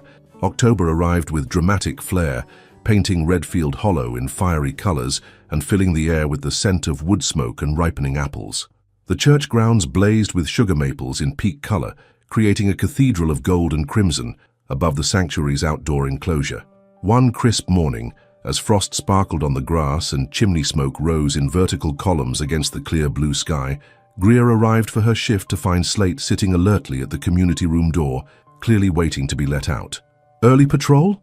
Greer asked, opening the door to the enclosed outdoor space they'd created. Slate had developed a routine of morning inspections around the church grounds, always returning within an hour. The slate-grey cat slipped outside with purpose in her step. Greer thought nothing more of it until Slate failed to return for morning feeding, something she had never missed. By noon, concern had escalated into worry. By afternoon, into organized search. "Not again," Briar said, consulting her map of Slate's known territories. "Last time she disappeared during the fireworks, she came back with Callie. Could be she's found another kitten," Ansel suggested, preparing search gear, flashlights, treats, and a carrier. Mr. Ellaby frowned at the darkening sky. "Storm moving in tonight. Temperature dropping fast. Whatever she's doing, she shouldn't be out in that." The search party divided the town into sectors, communicating via the two-way radios Mr. Ellaby had purchased after Slate's Independence Day disappearance. They checked familiar locations first: the baseball field dugout, the collapsed barn where they suspected she'd found Callie, the quiet corners of the church cemetery where she sometimes napped among sun-warmed gravestones. Hours passed with no sign of their missing matriarch. Evening approached, bringing with it the predicted storm. Dark clouds gathering on the western horizon, wind strengthening to bend treetops, temperature plummeting as cold front met warm autumn air. "We should regroup," Ansel suggested via radio as the first raindrops began to fall. "Getting dangerous out here." Back at the sanctuary, they established a rotation similar to their original overnight watches when Slate first arrived. One person would remain alert while others rested. Mrs. Fairweather, now officially installed in her apartment adjacent to Mr. Ellaby's, provided hot soup and sandwiches for the worried search team. The storm intensified as night fell completely. Rain lashed against windows, wind howled around the church steeple, and occasional flashes of lightning illuminated the deserted streets. Inside, Rusty and Callie huddled together in their bed, clearly sensing the absence of their mentor and protector. "She's smart enough to find shelter," Greer reassured everyone, though her own concern ran deep. "She survived on her own before she found us." "But she was younger then," Briar said softly, "and it wasn't storming." The night passed in fitful watches. Morning brought clearing skies but no grey cat. The sanctuary team resumed their search with renewed urgency, expanding their perimeter further into town. It was Mr. Ellaby who made the discovery. His radio call terse but urgent. "Found something, old Mason property, need assistance." The abandoned Mason house stood at the edge of town, a Victorian-era structure that had been vacant for years following a dispute among heirs. Its wraparound porch sagged in places, paint peeled from ornate trim, and the once grand garden had reverted to wilderness. Local children whispered ghost stories about the property, though its only real danger came from neglect and decay. When the sanctuary team arrived, they found Mr. Ellaby kneeling on the porch, peering through broken railings beneath the structure. "She's under here," he reported grimly. "Won't come out even for food." Briar immediately dropped to her stomach, small enough to see further beneath the porch. "I can see her. She's not alone. There are kittens." The discovery created both relief and new urgency. Slate had found not one but multiple kittens, apparently sheltering them beneath the old porch during the storm. But the space was inaccessible to adults, the opening barely large enough for Briar to see through, let alone enter. "We need to remove some boards," Ansel decided, examining the porch structure. "Create a larger opening." "Could collapse the whole thing," Mr. Ellaby warned. "Old wood water damage." "I can fit," Briar insisted. "If you make the opening just a little bigger, I can crawl through." The adults exchanged concerned glances, weighing risks against necessity. Finally, with careful planning and multiple safety precautions, they created an opening sufficient for Briar to slip beneath the porch, equipped with a small flashlight and a carrier. Long minutes passed in tense silence. Rain began again, a gentle patter against remaining autumn leaves. Finally, Briar's voice called from beneath the porch. "I've got them. 3 kittens, really small. Slate won't leave them." With painstaking care, the carrier emerged first, containing 3 tiny kittens, eyes barely open, fur matted and dirty, their small bodies trembling with cold. Next came Briar, clothes smudged with dirt but face triumphant. Last was Slate, coaxed out by familiar voices and the knowledge her charges were safely contained. "They were in an old box," Briar explained as they hurried back to the warmth of the sanctuary. almost like someone put them there but then left them. Slate must have heard them crying. Dr. Calloway, summoned immediately, examined the new arrivals with grave concern. Only a few weeks old, severely malnourished and dehydrated. They've been without proper care for days, possibly since birth. Will they survive? Greer asked, watching Slate pace anxiously near the examination table. It's touch and go, the veterinarian admitted. The next 48 hours will be critical.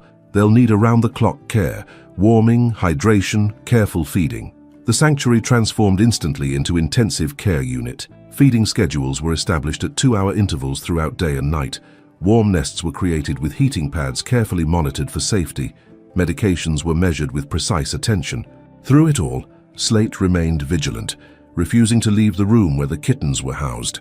Though not their biological mother, she had assumed complete responsibility for their welfare, grooming them between feedings and vocalizing distress if any were removed from her sight too long. She's reliving her own journey, Greer observed softly, watching Slate curl protectively around the smallest kitten during a brief rest between treatments.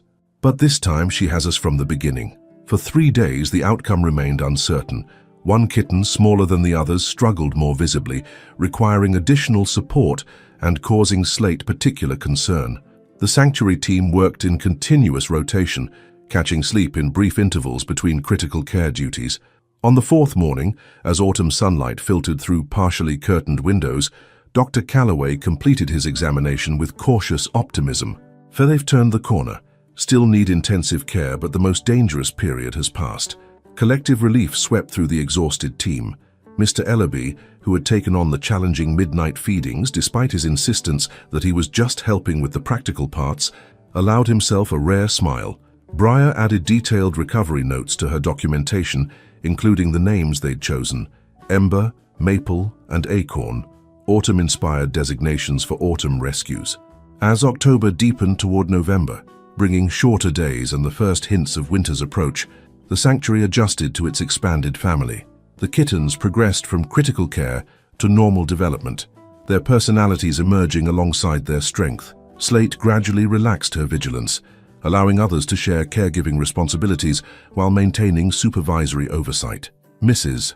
Fairweather settled into her role as resident caregiver, her apartment becoming an occasional gathering place for sanctuary meetings and her baking schedule expanding despite Mr. Ellaby's initial concerns.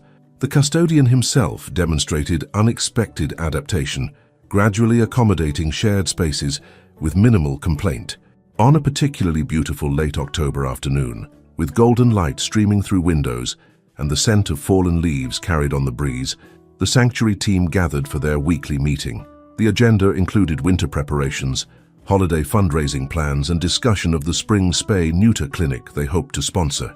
As they reviewed logistics and assigned responsibilities, Greer found herself momentarily distracted by the scene in the cat corner. Slate sat regally on her favorite perch, amber eyes half closed in contentment. Below her, Rusty and Callie entertained the 3 rescued kittens with a feather toy, demonstrating remarkable gentleness with their younger charges. The image captured perfectly what they had built together. Not just a sanctuary for animals in need, but a community of care that extended in widening circles, each rescue becoming part of the solution for the next. Outside, autumn painted Redfield Hollow in transition colors, the wheel of seasons turning inexorably toward winter's rest. Inside, in the warm heart of St. Martin's community room, lives once separate had become interwoven, creating a tapestry of purpose and belonging. As the meeting concluded and team members dispersed to their various duties, Greer remained seated, watching Slate descend from her perch to check on her adopted family. The slate-gray cat moved with quiet dignity, pausing to accept a gentle stroke from Greer's hand, a gesture that would have been unthinkable during those first desperate days. "You've come full circle," Greer told her softly, "from the one who needed saving to the one who saves others." Slate blinked slowly in response, a cat's expression of trust and affection. Outside, the church bells chimed 4 times, their sonorous tones floating across the town square where autumn leaves danced in spirals on the afternoon breeze. Inside their sanctuary, as golden light painted the walls in warmth and shadows lengthened with approaching evening, autumn returned not as an ending but as part of a continuing cycle, a reminder that what begins in desperation can transform, with time and care, into something miraculous. December wrapped Redfield Hollow in holiday splendor, wreaths adorning doors, colored lights tracing rooflines, and the town square's massive pine transformed into a beacon of multicolored brilliance. Snow arrived in perfect storybook fashion, dusting the town with powder that sparkled under streetlights and muffled footsteps on evening walks. At St. Martin's Church, preparations for Christmas services overlapped with the Cat Haven's winter arrangements. Sanctuary operations had been temporarily relocated to the education building during sanctuary renovations, an expansion project funded by a generous grant following their recognition as the county's model animal welfare program. Construction should be completed by January 15th, Ansel reported during their weekly meeting, reviewing blueprints spread across the temporary meeting table. The new isolation room will be properly ventilated and will have dedicated storage for medical supplies. Greer nodded approvingly, her reading glasses perched on the end of her nose as she examined the plans. At 70, she had gradually shifted some physical responsibilities to younger volunteers, but her organizational leadership remained vital. And the outdoor spaces. Weather protected year-round, Ansel confirmed, with separate areas for socialized and unsocialized cats.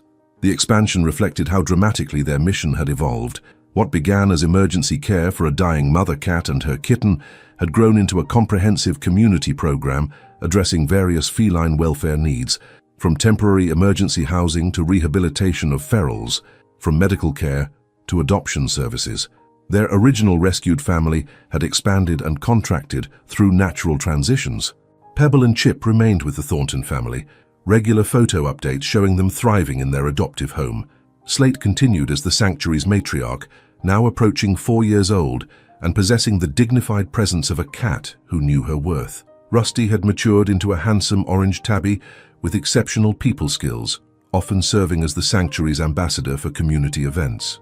Callie, with her striking calico markings, had developed into a thoughtful climber who preferred high observation posts. The 3 autumn rescues, Ember, Maple, and Acorn, had progressed from fragile waifs to robust 6-month-old juveniles, each with distinct personalities. Ember, a tortoiseshell female, possessed boundless energy and insatiable curiosity.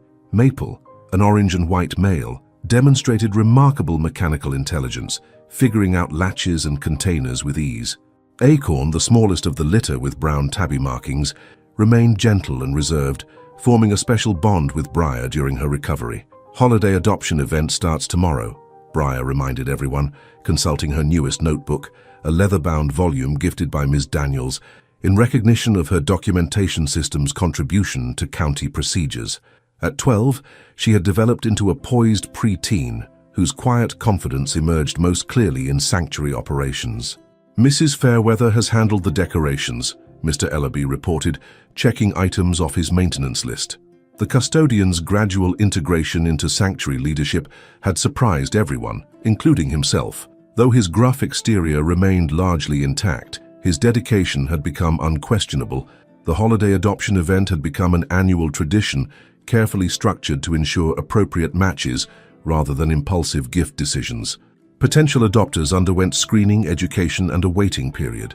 Successful matches received follow-up support and resources. Ember and Maple are on the adoption list, Greer noted, reviewing the candidates. Acorn still needs more socialization time. And we'll have 5 from the Peterson Farm Rescue, Ansel added, referring to their most recent intake, cats from an elderly farmer's property who needed homes following his move to assisted living. Organizing the temporary adoption center required precise coordination. The education building's largest classroom had been transformed with comfortable meeting areas, information stations, and carefully designed introduction spaces where potential adopters could interact with cats in a low-stress environment. Christmas Eve arrived with perfect seasonal atmosphere, gentle snow falling in lazy spirals, carols drifting from the church sanctuary where rehearsals continued, and the scent of pine and cinnamon permeating the buildings. The adoption event had resulted in 4 successful matches, including Ember, who had charmed a retired teacher with her playful antics. As evening approached and staff prepared for the sanctuary's night routine, an unexpected visitor arrived at the temporary facility.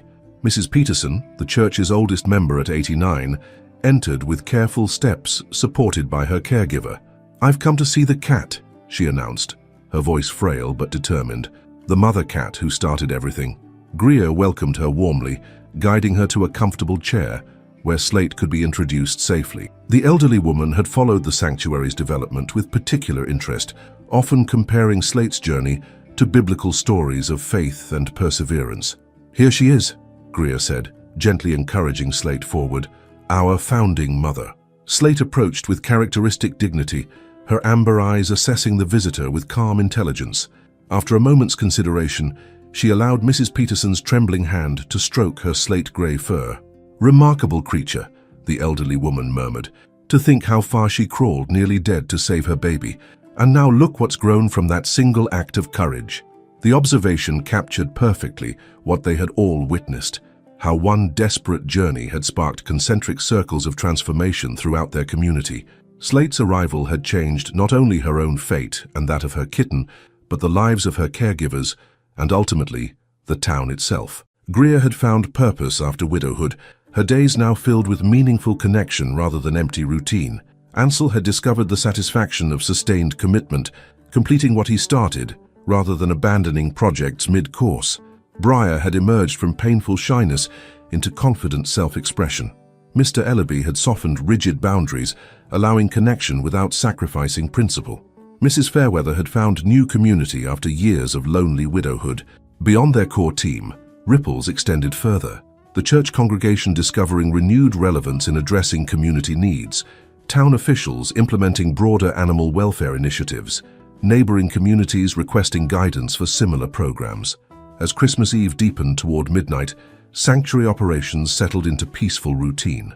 Most volunteers had departed for holiday celebrations, leaving only the core team for final checks before Mrs. Fairweather assumed overnight duties. Snow continued falling, transforming the church grounds into a winter wonderland of white frosted surfaces and hushed acoustics. Inside the temporary facility, holiday lights cast a warm glow across the cat enclosures where residents dozed contentedly on heated beds.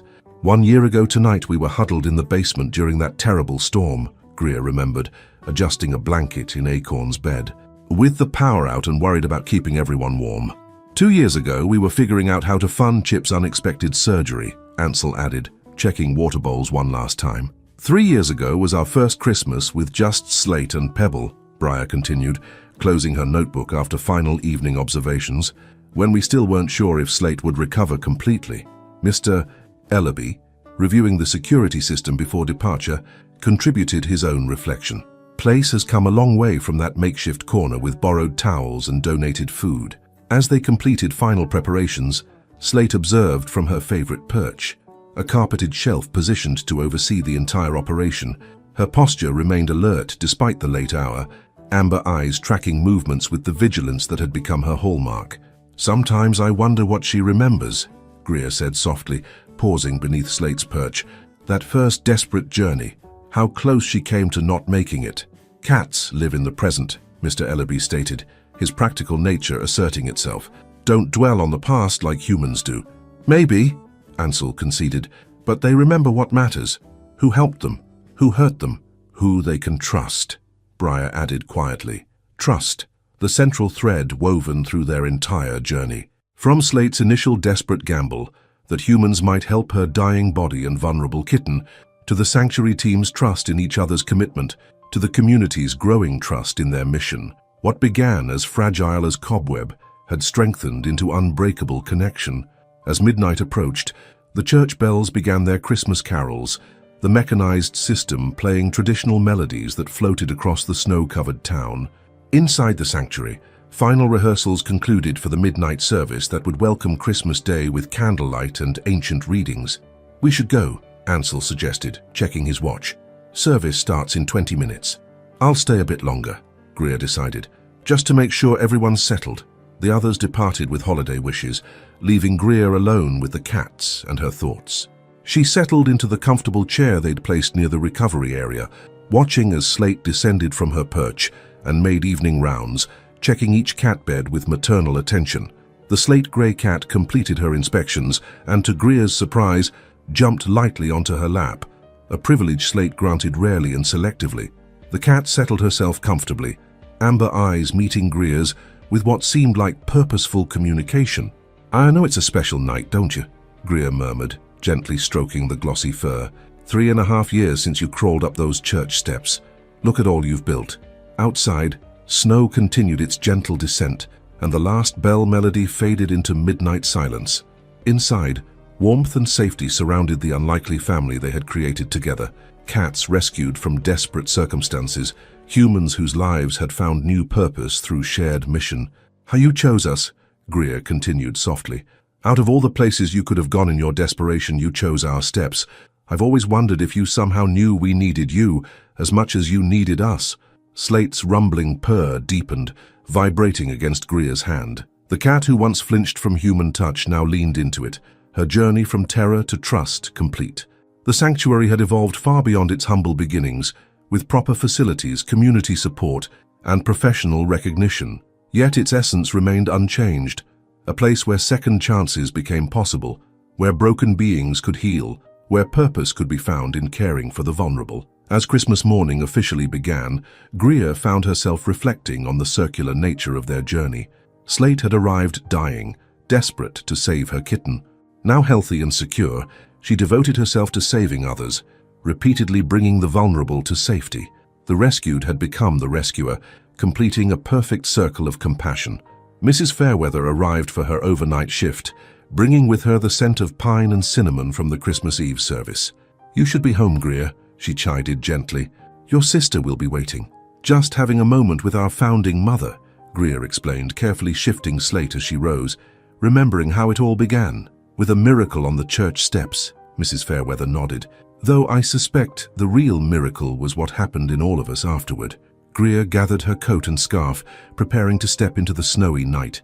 Before leaving, she paused beside Slate, who had relocated to a window perch overlooking the transformed landscape. "Merry Christmas, old friend," she whispered. "Thank you for choosing us." Slate blinked slowly in response, the cat's kiss of complete trust. Outside, snow continued falling on Redfield Hollow, covering old paths and creating new surfaces. Inside, in the warm heart of the sanctuary they had built together, the circle was complete, not as an ending, but as an ongoing spiral of compassion that would continue to widen with each passing season. As Greer stepped into the winter night, snowflakes melting against her upturned face, she carried with her the lesson Slate had taught them all, that sometimes the most profound journeys begin in desperation, that trust given and received can transform lives, and that even the smallest beings can create ripples of change that touch entire communities. The church steeple rose against the night sky, its outline softened by falling snow. From somewhere in the distance came the sound of carolers making their way home after midnight services, and in the warm sanctuary behind her, a slate-grey cat with amber eyes watched over her growing family. Once, a dying mother crawling toward uncertain hope, now the respected matriarch of a legacy built on second chances. Full circle indeed. Spring returned to Redfield Hollow with its annual promise of renewal. Cherry blossoms dusted the town square in pale pink, daffodils nodded along walkways, and birds reclaimed territories with melodious declarations. At St. Martin's Church, the expanded Cat Haven facility officially opened with a ribbon-cutting ceremony attended by county officials, community supporters, and a regional news crew. The renovated space featured separate areas for various needs: rehabilitation for injured cats, socialization for former ferals, quiet recovery for medical cases, and comfortable living quarters for permanent residents. Slate supervised the proceedings from her custom-built observation perch, designed by Ansel and installed at perfect height for the sanctuary's founding mother to oversee operations. At approximately 4 years old, she had developed a streak of silver through her slate-grey fur, adding distinguished character to her already regal appearance. The expanded mission now included community education programs developed by Briar, adoption services coordinated by Mrs. Fairweather, and a trap-neuter return program for feral colonies managed by Ansel. Mr. Ellaby had reluctantly accepted the title of Facilities Director, though he insisted it was just putting a fancy name on what I've always done. As spring sunshine streamed through the new skylights, Greer found herself standing beside Ms. Daniels, watching their unlikely family in action. Volunteers working with cats in various stages of rehabilitation, community members learning proper care techniques, and at the center of it all, Slate maintaining her watchful presence. When that dying mother cat crawled up your church steps with her kitten in her mouth, could you ever have imagined all this? Ms. Daniels asked, gesturing toward the bustling facility. Greer smiled, remembering that scorching July day that now seemed both yesterday and a lifetime ago. Never. We were just trying to help one desperate mother and her baby. And now you've helped hundreds, Ms. Daniels noted, consulting the statistics in her report. Created a model program, changed county policies, inspired similar initiatives in 3 neighboring communities. Beyond the impressive numbers and professional recognition lay the deeper transformation Greer witnessed daily. How caring for the vulnerable had healed the caregivers themselves, how purpose had replaced emptiness, how community had formed around shared compassion. As the celebration continued around them, Greer watched Slate descend from her perch to check on a newly arrived rescue, a nervous tabby adjusting to sanctuary life. The mother cat, who had once been too weak to stand, now moved with confident grace, approaching the newcomer with practiced patience born of countless similar introductions. The circle continued, widening with each passing season, each new rescue, each lesson shared. What began with a desperate mother cat crawling for miles with precious cargo in her mouth had transformed an entire community's understanding of what it meant to care, to persist, to create family from strangers. Outside, spring sunlight danced across new leaves and fresh blooms, nature's annual reminder that even after the darkest winter, renewal awaited. Inside, in the warm heart of the sanctuary they had built together, Slate's legacy continued to unfold, a testament to the extraordinary journey that began with a single act of desperate courage and blossomed into a circle of compassion that would continue expanding long after the original footprints had faded from those sun-baked church steps. The end.